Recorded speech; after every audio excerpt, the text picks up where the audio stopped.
He who has eyes to see and ears to hear may convince himself that no mortal can keep a secret. If his lips are silent, he chatters with his fingertips. Betrayal oozes out of him at every pore. Sigmund Freud, let's play a game. Think about the last social gathering you were at. A party, a work meeting, a family dinner. We listen to their words, but words are cheap. They can be edited, polished, and used to build a complete fantasy. You were talking to someone, and everything seemed fine. They were smiling, nodding, saying all the right things. But you felt the FBI method isn't about one single tell that reveals a lie, like someone touching their nose or avoiding eye contact. You are not looking for a single clue. You are looking for clusters of clues. You are a detective gathering evidence, not a psychic receiving a magical vision. One clue is just a coincidence.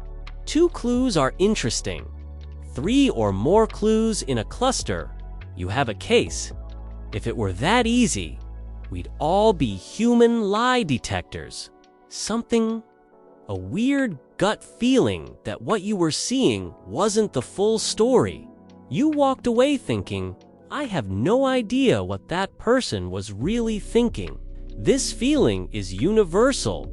We are surrounded by people, but we rarely know what's truly going on in their heads. But what if I told you there's another language everyone is speaking all the time, without even realizing it? A language that's almost impossible to lie in.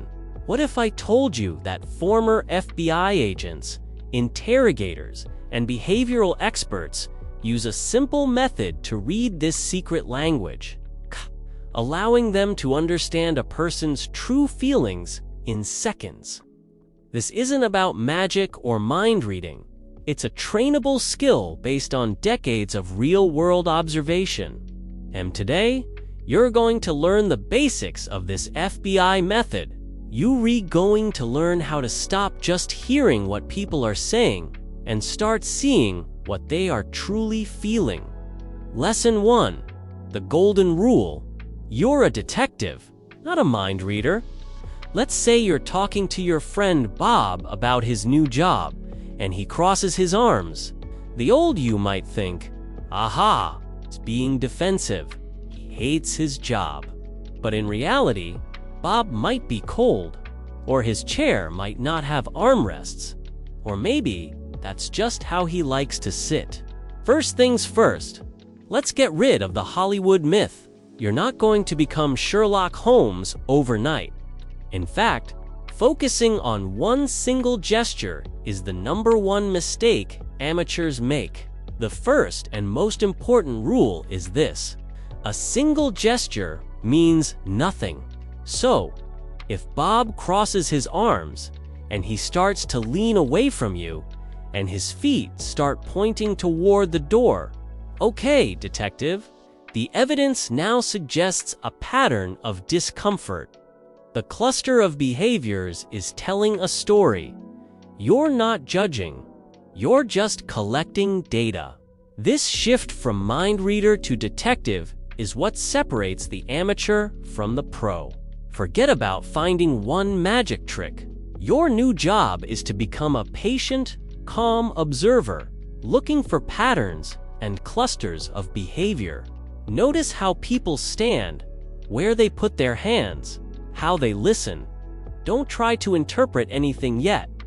Your only job is to turn on your observation skills and start collecting a mental library of what normal human behavior looks like. You do it by establishing a baseline. For the next 24 hours, your mission is to simply observe without judging. Lesson 2. The baseline is everything your job in the first few minutes of casual, non-threatening conversation is to establish her baseline. The change from her baseline is a bright, flashing light telling you that this topic has caused her discomfort or anxiety. You didn't read her mind. You simply read the change in her data. Without the baseline, her behavior would be meaningless.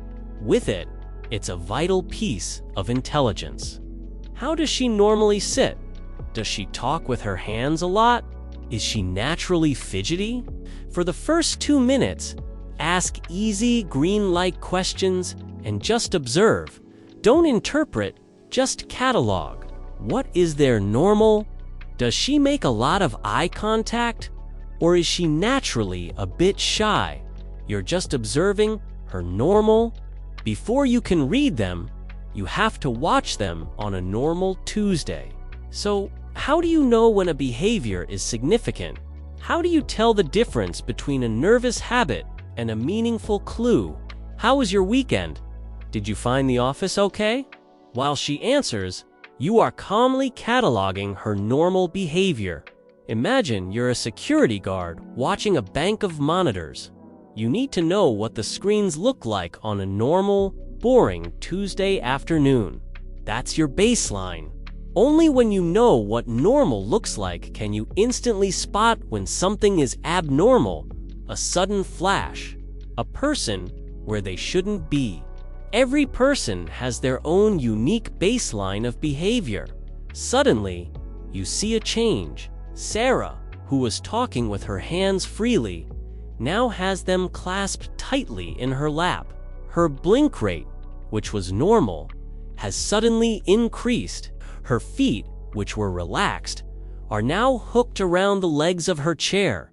Let's say you're meeting a new colleague, Sarah. You can do this by asking simple, easy questions. Now, later in the conversation, you bring up the stressful new project because you established her baseline. You know these aren't just her normal habits. These are deviations. In your next conversation with someone new, make it your mission to establish their baseline. Lesson 3. The honest body and the lying mind. Here's a core concept from former FBI counterintelligence agent Joe Navarro, one of the world's leading experts on this topic. Our brains have evolved in a specific way. The newest part of our brain, the neocortex, is responsible for complex thought and language. This means that the most honest parts of a person's body are their feet and legs. It's the part of the brain that knows how to lie. The older, more primitive part of our brain, the limbic system, is our honest brain. It controls our instantaneous, emotional reactions. The CEO was smiling, nodding, saying all the right things like very interesting. But under the conference table, his feet were not pointed at the presenter. They were pointed directly at the door. It's a universal human experience. So, let's have some fun. In the comments, tell me about a time you were physically trapped somewhere your brain wanted to escape from. A boring date, family dinner next to your weird uncle, a meeting that could have been an email. Give me your best my feet wanted to run story. 5 minutes later, he politely ended the meeting, and we later found out he had decided against the proposal before he even walked in the room. His mouth was saying yes, but his feet were screaming, "I want to leave." And here's the key. The further away a body part is from the brain, the less control we have over it, and the more honest it is. People can be taught to control their facial expressions, to fake a smile, to use the right words. It's much harder to control what your feet are doing. When we feel uncomfortable or want to leave a situation, our limbic brain gets our escape vehicle ready. Feet will often turn and point toward the nearest exit, even while the rest of our body is facing you and smiling. I once saw this in a business meeting. A junior executive was presenting to a CEO. Pay attention to the feet. Are they pointed toward you, engaged and interested? Are they pointed away, ready to flee? Are they relaxed and flat on the floor? Or are they hooked around the chair legs in a self-restraining, anxious gesture? The feet are often the first to tell you the truth. All right, confession time. We've all been that person whose feet were pointing at the door, while our face was stuck in a boring conversation. Lesson 4. The pacifiers and the blockers. When our limbic brain feels stressed or uncomfortable, it does one of two things. It tries to calm itself down, or it tries to create a barrier between us and the source of the stress. Learning to spot these pacifying and blocking behaviors is like getting a real-time report on a person's inner state. Pacifying behaviors are repetitive actions that are neurologically soothing. The neck is a very vulnerable area, rich with nerve endings. Touching it is a powerful way to calm stress. When you ask someone a tough question and their hand immediately goes to their neck, you have just seen a spike in their discomfort. Think about what a person does to calm a crying baby. They stroke its back. They gently rock it. We do the same things to ourselves. Neck touching, rubbing the back of the neck, touching the throat dimple, or playing with a necklace. Face touching, gently stroking a cheek, rubbing the forehead, or lip biting. The brain is trying to unsee something it doesn't like. Leg rubbing. A person sitting down might start rubbing their hands on the tops of their legs as if they're drying sweaty palms. But if you ask a question and see a cluster, they cross their arms, rub their neck, and lean back, you can be very confident that you've just hit a nerve. But when it happens in direct response to a specific question or topic, as a change from their baseline, it's significant. It's a form of self-hugging and creating a shield. This is a very common and reliable sign of anxiety. Blocking behaviors are about creating a physical or symbolic barrier, crossing arms. Now, be careful with this one. As we said, it could mean anything. If you read talking and they suddenly pick up their coffee mug and hold it with both hands in front of their chest, they have just created a barrier. The same goes for a purse, a notebook, or a pillow. Object barriers. Watch how people use objects. Eye blocking. This can be as simple as closing the eyes for a second longer than a normal blink, or rubbing them. Remember, one gesture means nothing.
Lesson 5.